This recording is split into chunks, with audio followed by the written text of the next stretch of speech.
Segundo encontro. E é um segundo encontro que acontece com alguém que já tinha se encontrado com Cristo. Ananias. Esse segundo encontro lá em Atos 9, 10 e 11. O Lúcio vai ler pra gente o que acontece. Ora, havia em Damasco um discípulo chamado Ananias. Disse-lhe o Senhor numa visão: Ananias?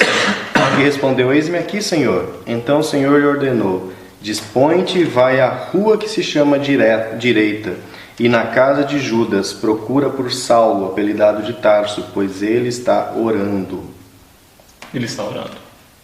Então, tinha um cristão chamado Ananias, que já morava em Damasco, e que recebeu uma visão, e que Deus falou para ele: ó, vai lá e encontra. Deu a rua, deu tudo. Está aqui o endereço, vai lá, está aí sua missão. O Espírito Santo falou para ele.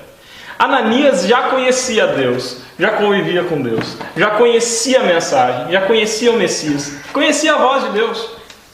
E olha como Ananias responde a esse pedido, 9, 13 a 15. Ananias, porém, respondeu: Senhor, de muitos tenho ouvido a respeito desse homem, quantos males tem feito aos teus santos em Jerusalém.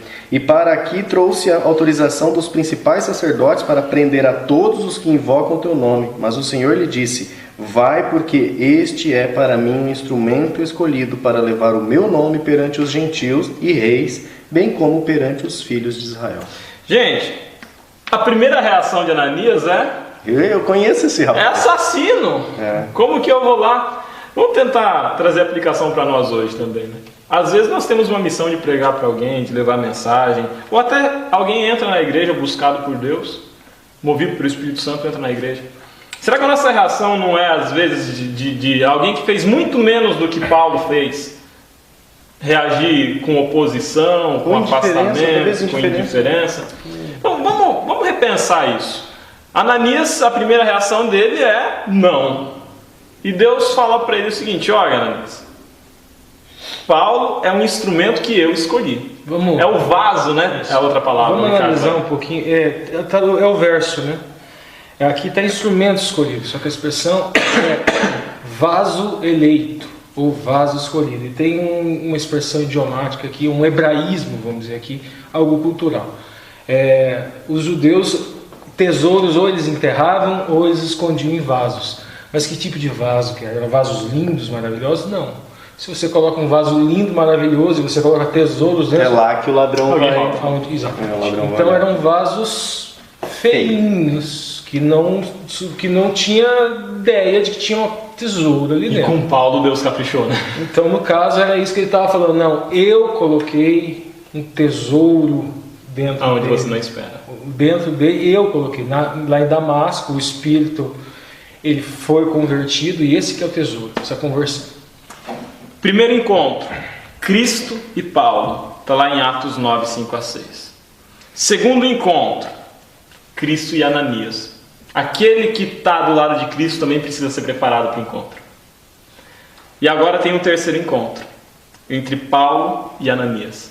Esse terceiro encontro só foi possível porque os dois homens tinham sido transformados. A expectativa de Ananias sobre Paulo tinha sido transformada pelo encontro que ele tinha tido com Cristo. E o Paulo tinha sido transformado pelo encontro que tinha tido com Cristo. Estava orando e jejuando, porque ele entendeu que ele estava errado, que tudo aquilo que ele conhecia, que ele fazia na perseguição aos cristãos, estava errado e que ele precisava mudar.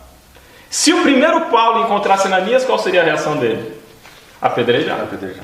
Se o primeiro Ananias encontrasse Paulo, a reação dele seria fugir. Assombrado.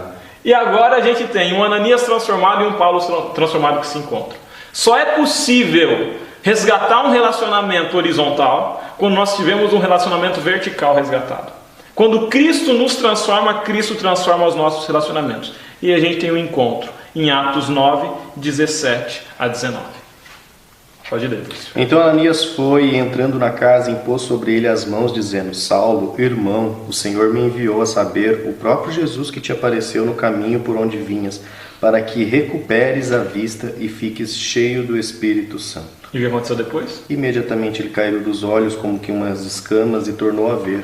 A seguir levantou-se e foi batizado. E depois de ter se alimentado, sentiu-se fortalecido. Então permaneceu em Damasco alguns dias com os discípulos. Segura que o Lúcio vai ler o 20 daqui a pouquinho. Olha a transformação.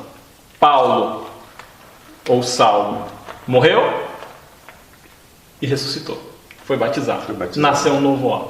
Desse encontro entre Cristo, entre um instrumento de Cristo que foi Ananias, e entre Paulo, nasceu um missionário que mudaria a história do cristianismo, que seria um vaso usado, escolhido por Deus. Com tesouro. Com tesouro ali dentro. Um detalhe interessante aqui é todos os profetas, eles carregavam atos simbólicos. No caso, Jeremias ficou por muito tempo com aquele, como é que chama, jugo, com o jugo no pescoço, porque ele ia pregar sobre o jugo. Oséias, no caso, foi buscar uma mulher de má fama. E existe também um ato simbólico aqui.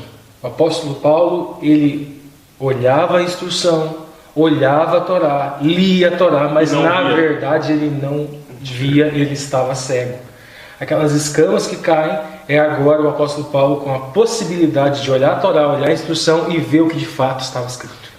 Alegoricamente, assim como aquele que foi apedrejado, ele poderia olhar para o céu e ver o céu aberto agora, em termos espirituais.